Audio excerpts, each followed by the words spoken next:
The city of Ulsan is in a state of panic. Quite literally, more than just the city. I think all of Korea is in a panicky mode because of the virus.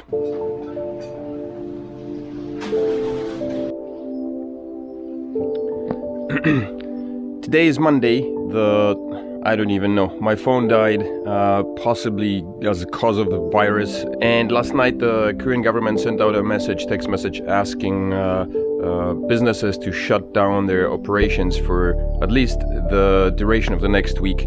The start of the school year has been postponed by a week, which means next week is the starting Monday of the school year, official school year for public schools. And apparently that's been prolonged for another week. Personally, I don't really know how to take it, to be quite honest. The numbers are as follows. As of this morning, February the 24th, I believe, the app that I use to check the cases of the COVID-19 virus stand at about 608 cases, with about 16 people recovered and 4 deaths. While the numbers might seem quite high, compared to what precisely, I don't know. Since Korea has a population of 50 million people, nearly, 600 people and 4 dying as a result seems ridiculously small, and quite frankly should be perceived as having very little impact on the overall population, right? But due to the reports that came from Wuhan, China, and having watched the progress of the spread of the virus and the actions that the Chinese government has taken in order to quarantine the outbreak, unsuccessfully so far, I guess is enough to set anybody on edge. Looking at the map, Korea is the 3rd country with the largest number of cases presently. The reason for the sudden outbreak of cases in Korea is tied to a cult that's based in the city of Daegu here in Korea, where a woman came from, I don't know where, I didn't follow the story, but she came in, brought the virus with her. She was in a cult church or a cult facility, and basically helped over 100 other people to receive the same virus from her, which then was carried out and has been spread amongst the population. So over the past 3 days, we've had 100 to 130 cases reported each day, which, like I said, is enough to set anybody on edge, I guess. Right now in the city of Ulsan, I would say, like, looking out in the street, 80% of people are wearing masks. For the time being, the more freakish thing is that schools have been closed down.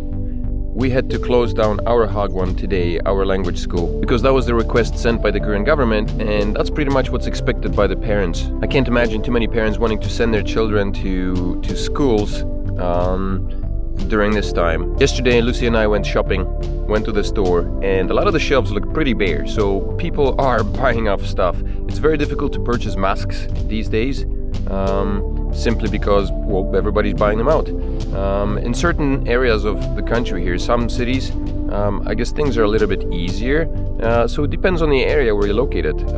But overall, I've heard reports that Daegu has been shut down, almost that it's a ghost town. I've not been to Daegu, but some YouTubers based out of Daegu have posted videos on their channel, kind of talking about the situation, which is not looking very great, considering the fact that this church cult person that's led to the massive, rapid spread of the COVID-19 is based out of Daegu.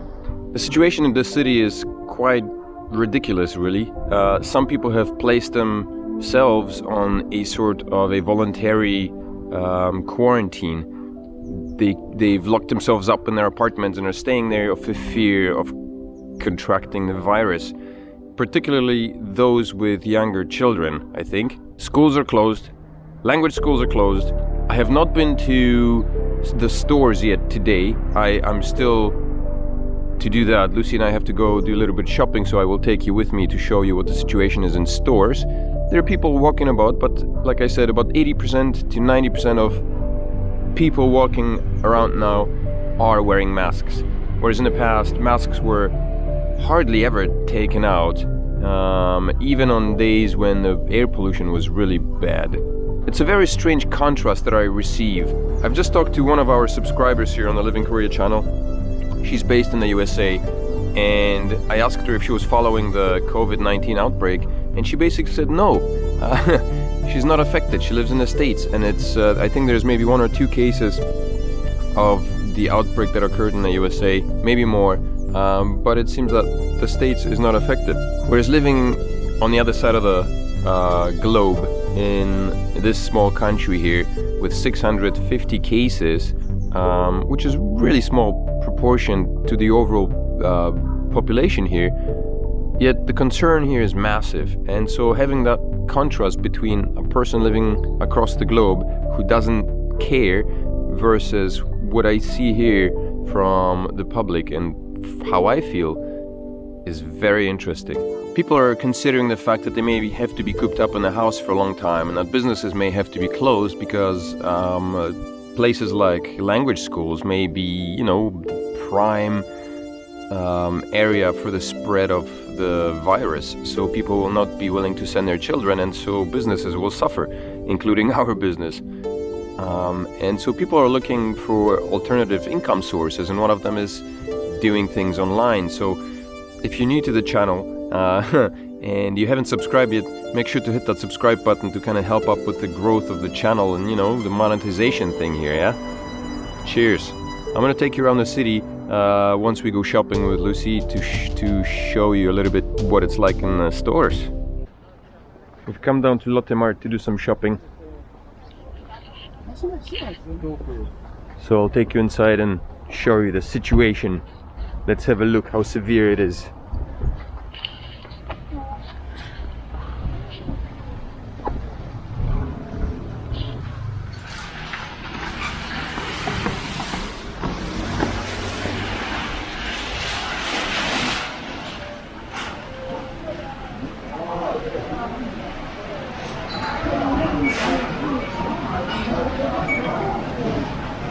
만원 수익입니다. 물건 들어오세요. 실례하겠습니다.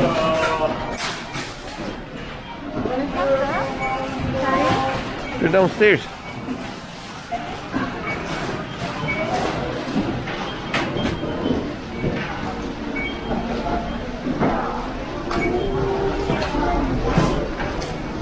Like I said, most people are wearing masks and there's no rice. Look at that. Empty shelves.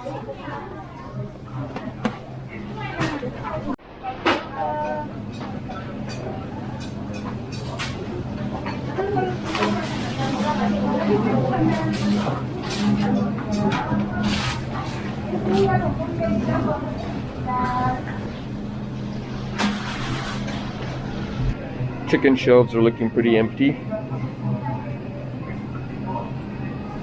Koreans love their chicken. The wine shelves are still well stocked. Overall situation is not so dire as it may be on the outside.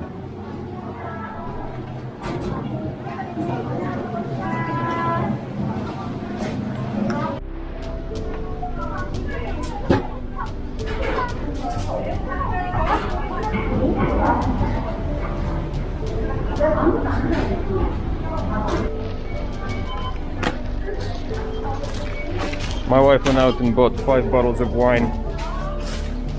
If anybody thinks that we're afraid of sudden food shortage, that's not the reason. We're stocking up for a party, not a food shortage.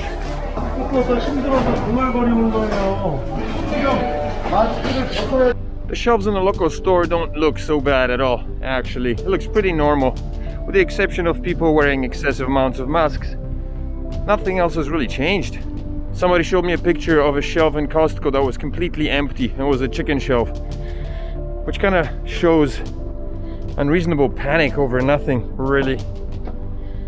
Because the local Lotte Mart. How was your experience in shopping at the local Lotte Mart? Jeogyeong is silent. The biggest hit will be taken by businesses like language schools or restaurants, probably, when people stop going to eat. And yeah, places like our business, those are the places that are going to take the biggest hit.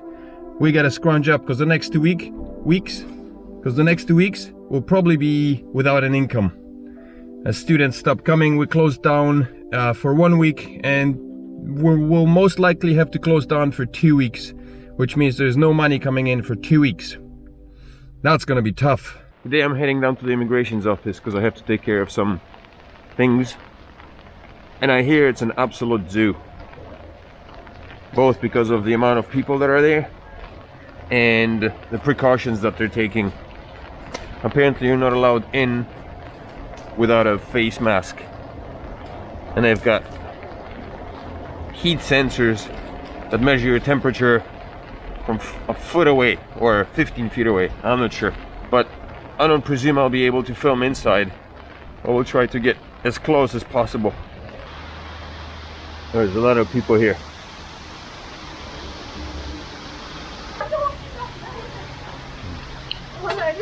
So I've been given a piece of paper to fill out the form that I need for the application, and I've been ushered out. I was told to come back at 10 o'clock. They only allowed a small number of people inside, and everyone needs to wear masks, and the lady is very strict apparently. She yells at people if they step out of line. But you saw the heat sensor that's standing right in front of the door, and that's what they use to monitor everybody coming through. So that's it for this video. I hope it was semi-informative. Please remember to subscribe to the channel. It would help out tremendously, particularly now during the last During the Mondays podcast, we gained 6 new subscribers. Thank you very much to all who shared, liked, and subscribed to the channel during the podcast. I hope that there's more people joining. Let's get this channel monetized because it will help out a lot. If you haven't followed what's going on with my life and my family's life, please make sure to watch the podcast that was posted on Monday on the COVID-19 in Korea. And so for now, stay safe, stay clean, and we'll see you in the next video. Bye-bye.